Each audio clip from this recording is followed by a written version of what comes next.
Hello po, share ko lang ito. Pupunta kami ni Mrs. sa Monte Maria ngayong Huwebes. Huwebes Santo ngayon, walang pasok si Mrs. Kaya pagkakataon naming mamasyal. Pagkakataon na ito para sa aming dalawa. Ang makapag road trip gamit namin si Dewey ang motor namin. Matagal na din kaming hindi nagmamasyal, Mrs. Wala na kasing oras pa para mamasyal. Kasi pag Sabado at Linggo, pinapahinga na lang niya sa bahay. Miyerkules pa lang, niready na namin ang mga dadalhin namin. Chichirya at biskwit lang ang dala namin. At 2 drinks na malamig. Di na kami nagdala ng madami dahil mabigat mag-bake. Madaling araw na kami umalis. Siguro mga 4:30 na din yun. Madilim pa din yun. Sa bypass nga pala kami dumaan. Wala kaming ka-idea kung saan kami dadalhin ng bypass na ito. Malawak ang daan at maganda. Kaso nga lang madilim. First time naming umalis at dumaan dito kaya wala kaming idea. Di ko na din na-research sa Google ang tamang daan. Narinig ko lang na papuntang Monte Maria ang bypass na ito. Kaya sinubukan namin ni Mrs. Patarik at palusong pala ang daan na ito.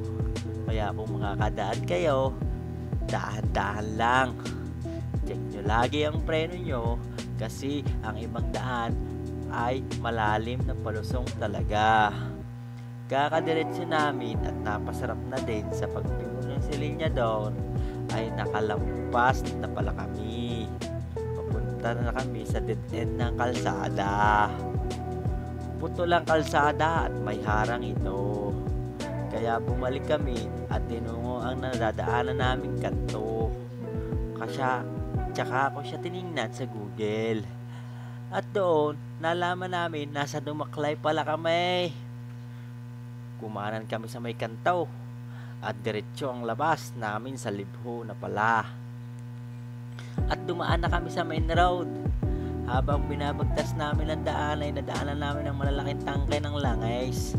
Nakareserba ata yun doon. Habang papalit na kami sa Monte Maria ay nararamdaman namin ang malalamig na simoy ng hangin noong umaga ngayon. Pagdating sa Monte Maria ay may entrance fee na 10 piso. Pag motor ang dala mo at 20 pesos naman pag 4 wheels ang dala mo. At yung nakita ko na rin ng Monte Maria. Napakalaki nga pala nito. Kitang kita ang isla kung makakakit ka sa taas. Ito nga pala ang stolay sa Mama Mary sa buong mundo. Wala ka talagang makikita nito. Nag-iisa-isa lang talaga ito. At nakapusti ito sa barangay Pagkilatan, Batangas City.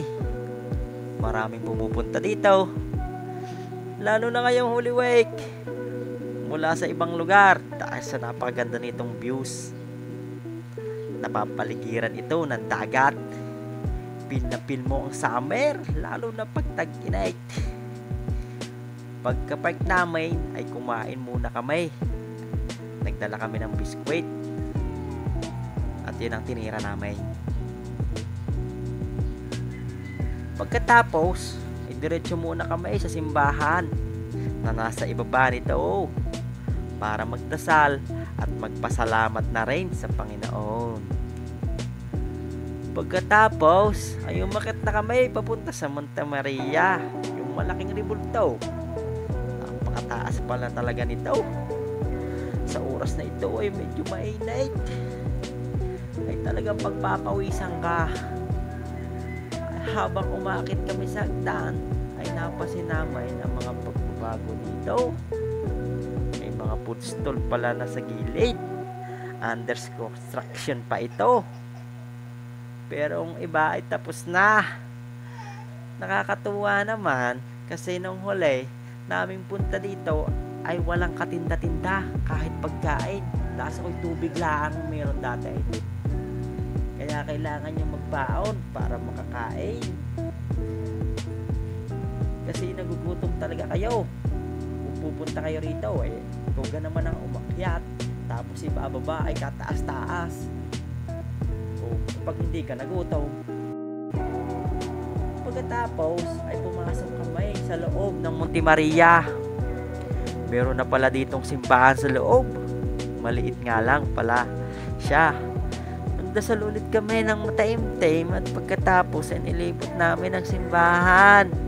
Hindi lang kasi simbahan ng Monte Maria makikita mo dito, pati ang magagandang tanawin, ang overlooking na dagat at ang karatig isla nito.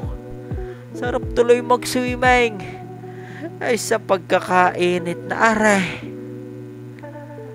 Ay pag hindi ka magsiswimming ay talagang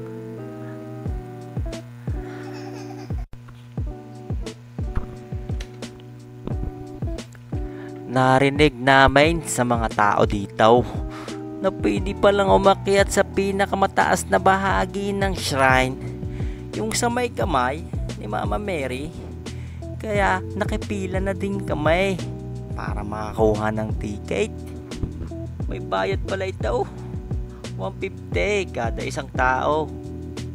Buti na lang kakaunti pa lang kami, kaya kakaunti lang ang pila. Hindi mo na pala kailangan lakarin ng pataas gamit ang hagdan kasi may elevator sila, updated pa. Kaya hindi ka na mahihirapan. Pagdating namin sa taas ay nakakalula nga, ang taas nga pala nito. Ay para akong hinihila parang gusto kong tumalaw. Kitang kita mo talaga ang mga isla na katabi nito.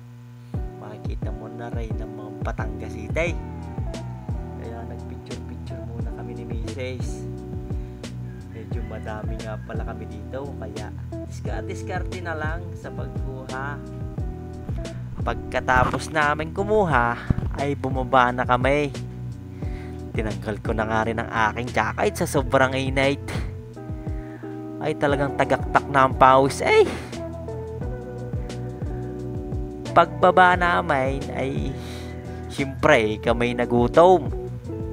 Nakakabad trip nga lang at yung video ay hindi pala na-save sa cellphone nung kami kumakain. Kaya sasabihin ko na lang ay meron nga palang food stall pa sa ibaba. May chowking, may shawarma, may burger, at yung trending sa TikTok na tanghulo daw ang tawag. Kaya advice ko sa inyo, huwag na kayong magdala ng pagkain kung kayo na may nabibigatan din sa pagdala at kung kayo may budget din. Kung wala naman ay okay na rin magdala. Depende naman sa inyo yun. Ang kinain nga pala namin din ay chowking. Nag-craving na rin di chowking na tinira. Pagkatapos ay nagpicture ulit kami. Umuwi na kami pagkatapos. Sa Lubunga pala kami dumaan para makapamasyal din kami. Salamat po.